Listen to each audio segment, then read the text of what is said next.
Sehingga alhamdulillah di per hari ini kita bisa mencapai di atas 60% per hari ini, alhamdulillah.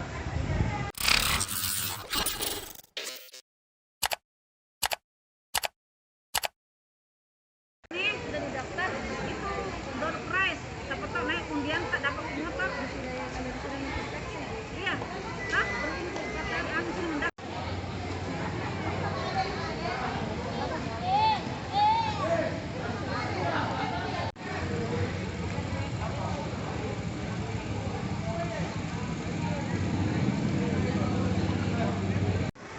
Ya. Bismillahirrahmanirrahim. Assalamualaikum warahmatullahi wabarakatuh. Saya Dr. Armansyah, Kepala Bidang Pencegahan dan Pengendalian Dinas Kesehatan Kabupaten Bantaeng, berbicara terkait vaksinasi, percepatan vaksinasi di Kabupaten Bantaeng.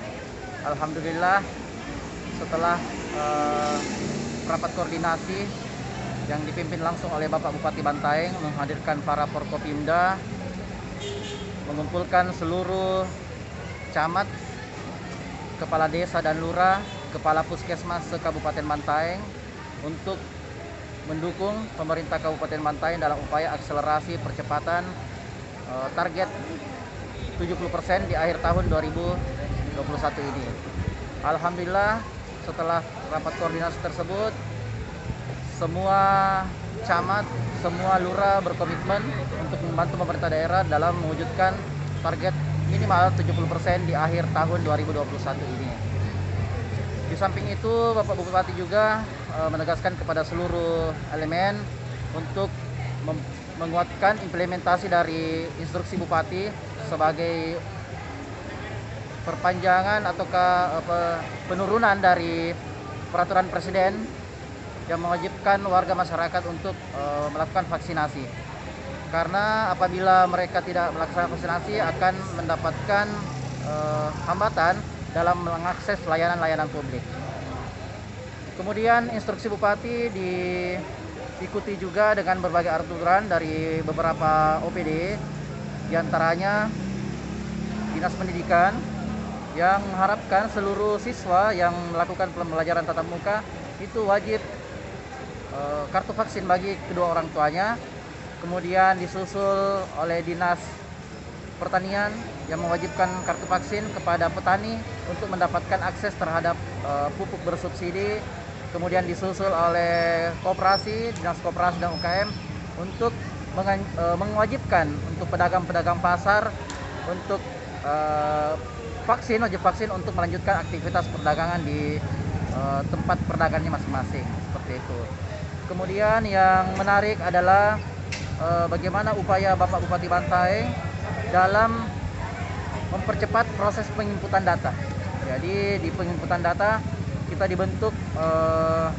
membentuk tim yang secara khusus menginput data capaian vaksinasi harian. Karena selama ini ada data yang terpending untuk terinput. Dengan hadirnya tim data ini maka penginputan maksimal dilakukan sehingga alhamdulillah di per hari ini kita bisa mencapai di atas 60% per hari ini, alhamdulillah. Itu untuk vaksin pertama ya, Dok? Vaksin pertama, betul. Untuk vaksin keduanya, Dok, berapa persen? Vaksin kedua ada di posisi 26%. 26%. Untuk kedepannya nih, Dok, nanti kan targetnya Desember untuk bisa mencapai 70%. Apakah itu bisa dicapai, Dok, atau seperti apa, Dok?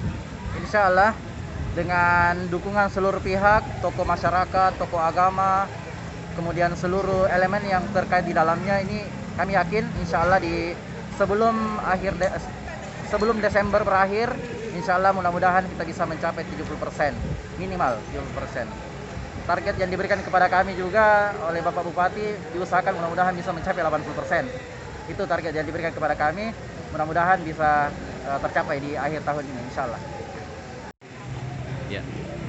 Terkait data COVID-19 di Kabupaten Bantaeng, alhamdulillah tren kasus ini menurun.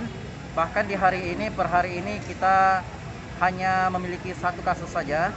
Itu pun dalam proses penyembuhan, insya Allah dalam beberapa hari ke depan ini sudah kita nyatakan sembuh. Dan insya Allah mudah-mudahan kita masuk di zona hijau dan tidak ada kasus lagi.